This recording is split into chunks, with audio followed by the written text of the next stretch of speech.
Hello students, this is Nirmala from Vivekananda Academy of Human Excellence. And today we are going to see class 9th Geography lesson number 1, India, Size and Location.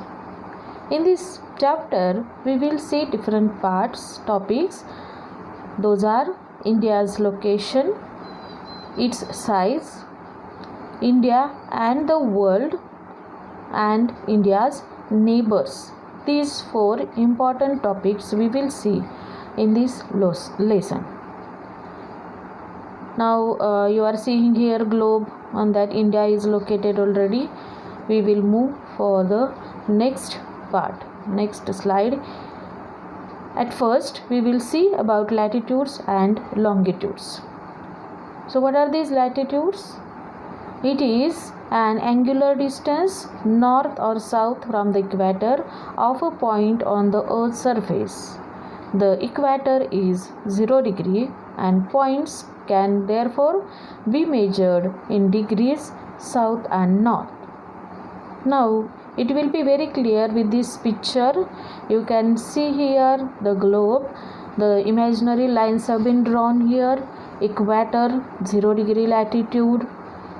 Then from equator to North Pole, you can see that all the latitudes from 0 to 90 degree, Tropic of Cancer 23rd and 23.5 degree north, Arctic Circle 66.5 degree north and 90 degree, that is North Pole. It is just a point.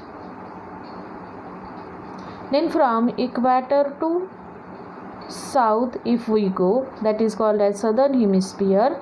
Again it starts from 0 degree from the equator to 90 degree up to South Pole. In southern hemisphere also 2 important latitudes are there. Tropic of Capricorn 23.5 degree south and Antarctic Circle 66.5 degree south. These are the important latitudes, or these are called as parallels of latitudes also, because these lines run parallel to each other. Then next we will see longitude. It is an angular distance of a point measured on the Earth's surface to the east or west of a central reference point. The reference point in this case is the plane created by a meridian going through Greenwich in England. It is 0 degree meridian.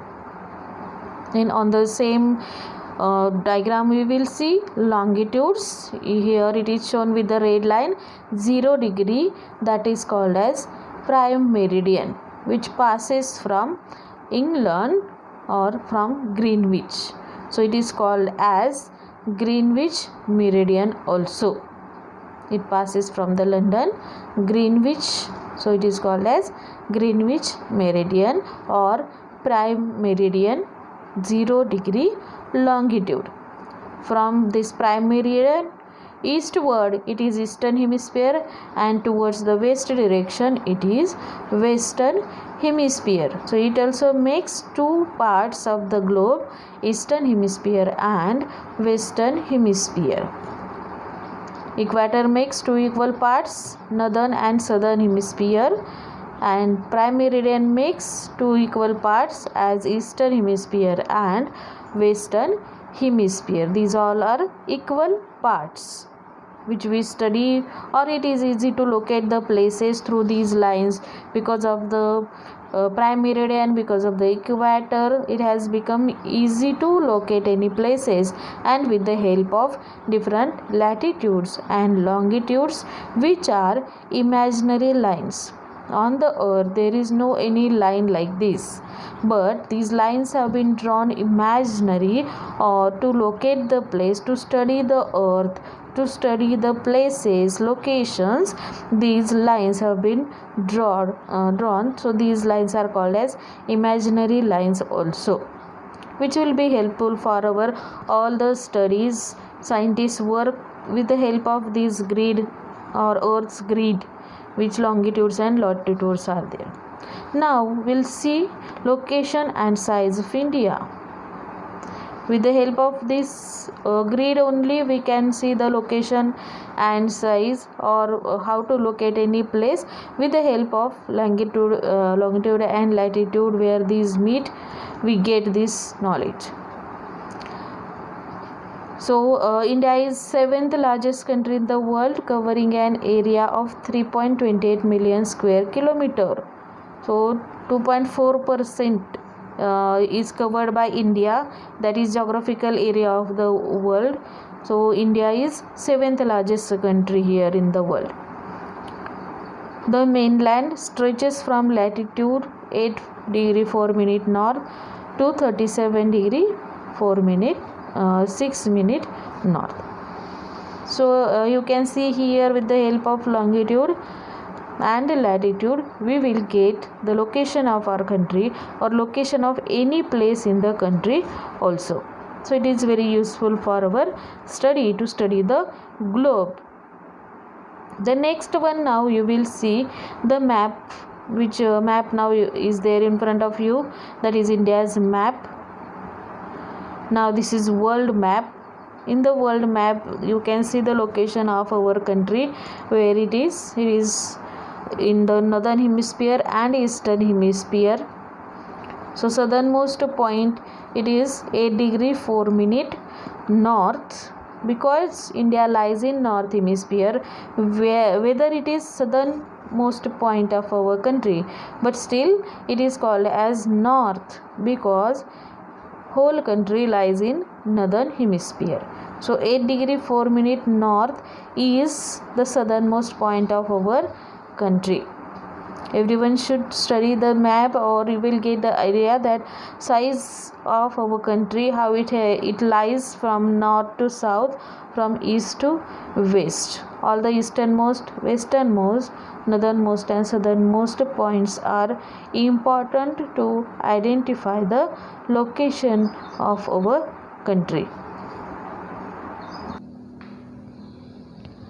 Now students, you can see here the westernmost point of our country.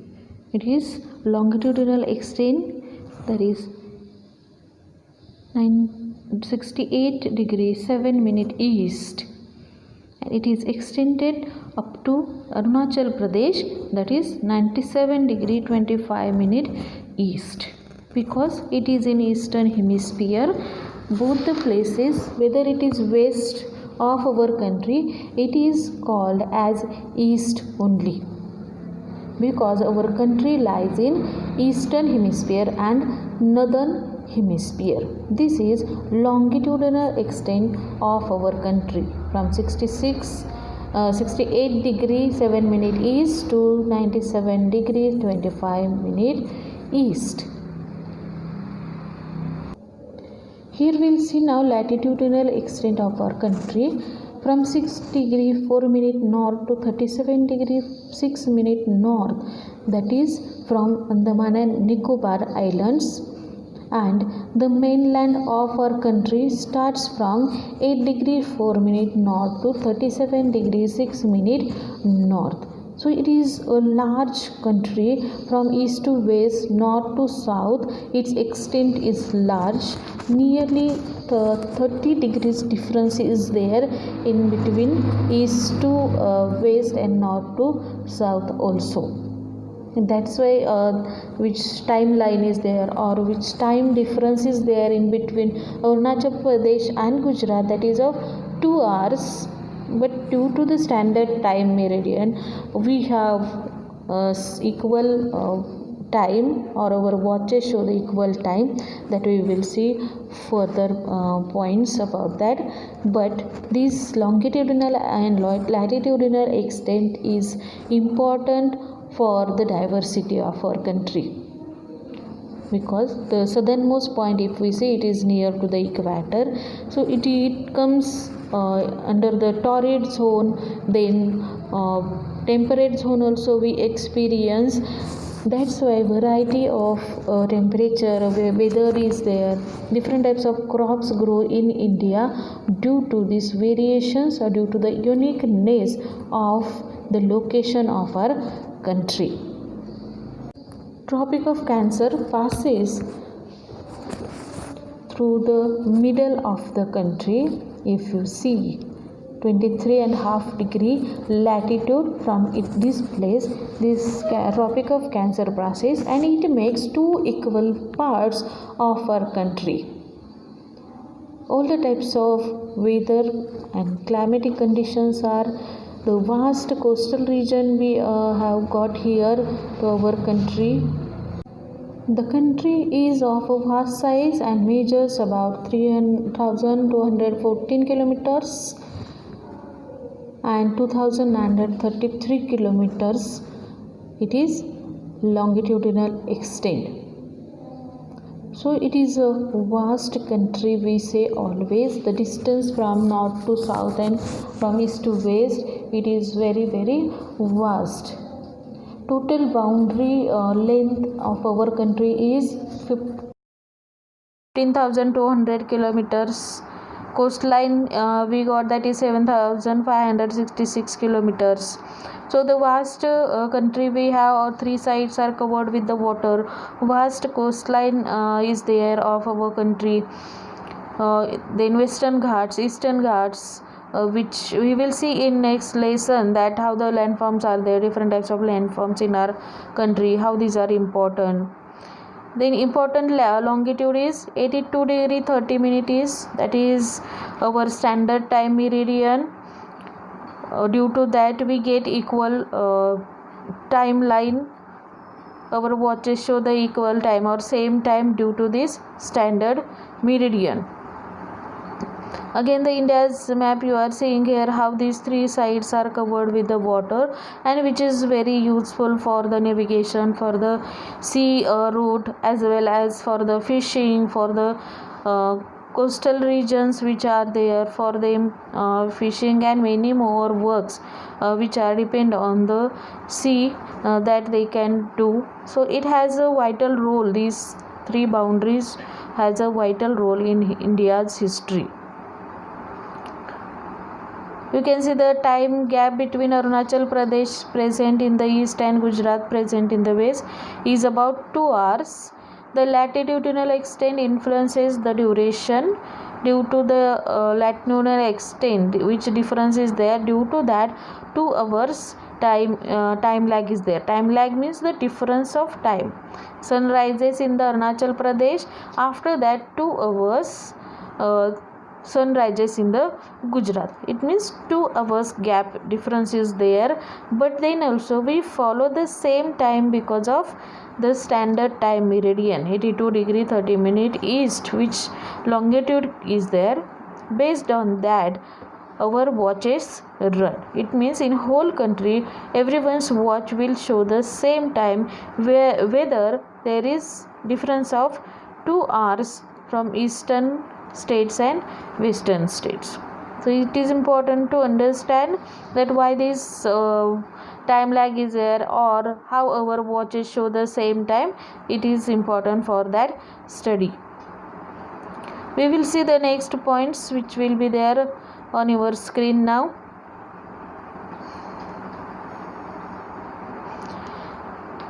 We have seen this gap, why it is there. Then the neighboring countries, India, Pakistan.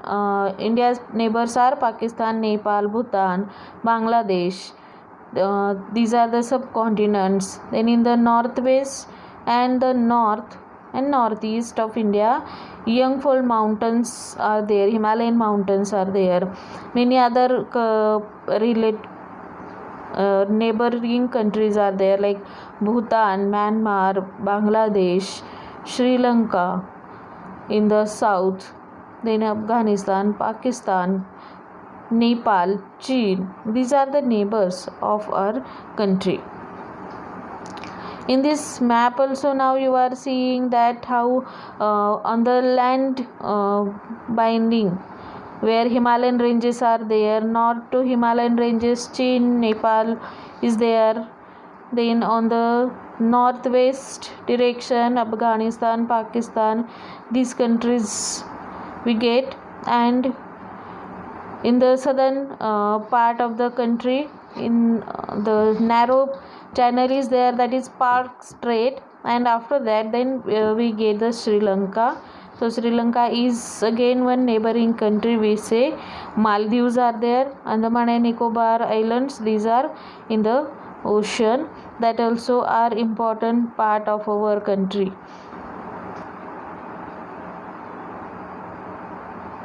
Now we are seeing here the map of world.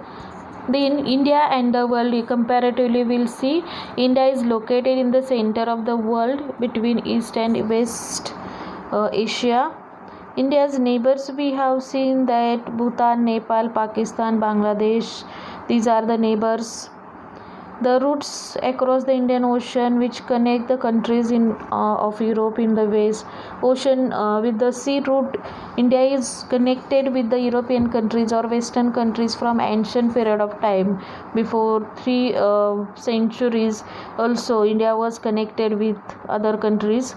The Deccan Peninsula helps India to establish close contact with West Asia, Africa and Europe from the western coast and with the southeast and East Asia from the eastern coast. The peninsula is a piece of land that is bordered by water on 3 sides but connected to mainland on one side.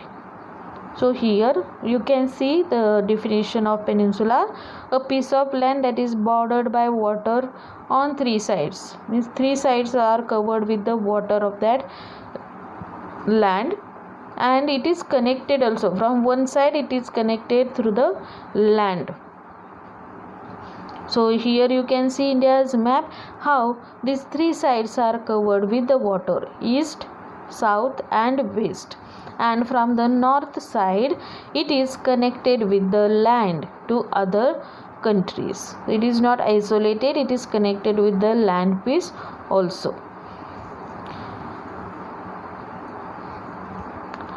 Then about the ocean which the south of India gives name Indian Ocean, as no other country has a long coastline on the Indian Ocean. So here which Indian Ocean is there, it got the name by our country because no any other country is there near the Indian Ocean, and due to these 3 lines or 3 coastlines are there in this same ocean, Indian Ocean, so the name is given to this ocean as Indian Ocean, like no any other country is there near this place. The next part we are going to see about the India and the world, that how it is comparatively. We will see the land routes which of India are much older than sea route. Means before the invention of sea routes, land routes were available in our country. The various passes across mountains in the north have provided passages to the ancient travelers, as ocean limited such interaction for a long time. So these through the passes means the plain land in between 2 mountains, from where people or people with the animals, they can cross the mountains easily through that road, through that way. That is natural road, so it is called as passes. These natural ways are called as passes. So through these passes people were traveling from one place to another, or many of the people have traveled from eastern countries towards western, or western countries toward eastern, and they have expanded their businesses also. The land routes helped India in the exchange of ideas and commodities since ancient time. So these land routes were useful for India to exchange of ideas. Different ideas have been exchanged with the other countries, and to trade also. Different items which were there, different things like spices were there, silk cloth, that also has been sold to other countries with a raw material as well as ready good also has been traded at that time. India have propagated the ideas of the Upanishads and Ramayana The stories of Panchatantra, the Indian numerals, and the decimal system, as well as given spices, muslin, and other merchandise to different countries. From India, many of the things have been distributed or exported to the other countries through these land routes.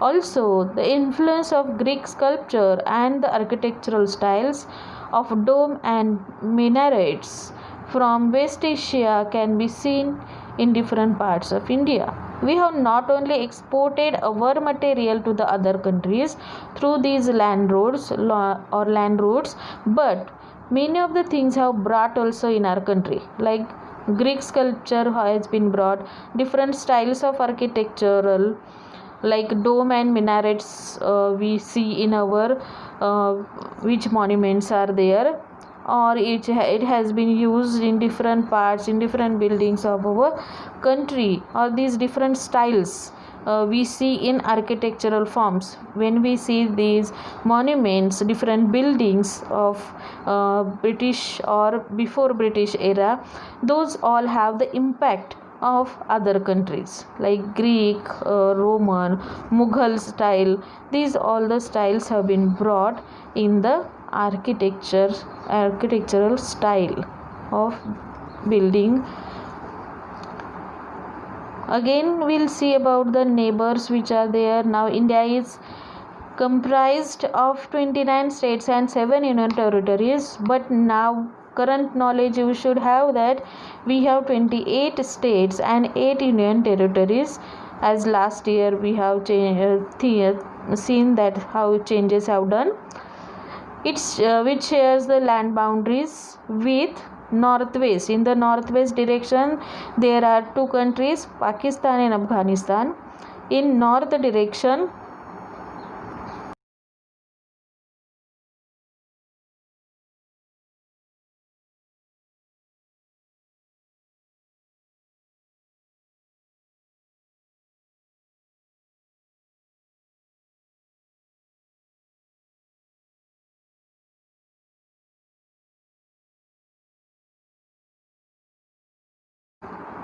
in north you will see Chin and Nepal is there. In northeast again Myanmar, Bangladesh, these countries, Bhutan, these countries are there which share their boundaries. The southernmost point of India is Indira Point, that is in the sea water, which is submerged in the sea water in 2004 tsunami. Since the opening of Suez Canal, it has opened in 1869. Before that, India was travelled through the Cape of Good Hope, which is southern point of South Africa. From that region, these invaders, traders from western countries, they have travelled from the South Africa towards eastern or western coast of our country. After the opening of Suez Canal, then the distance between western countries had been decreased, and it has become very easy to trade or to travel from western countries towards India for the trading or for other purposes also.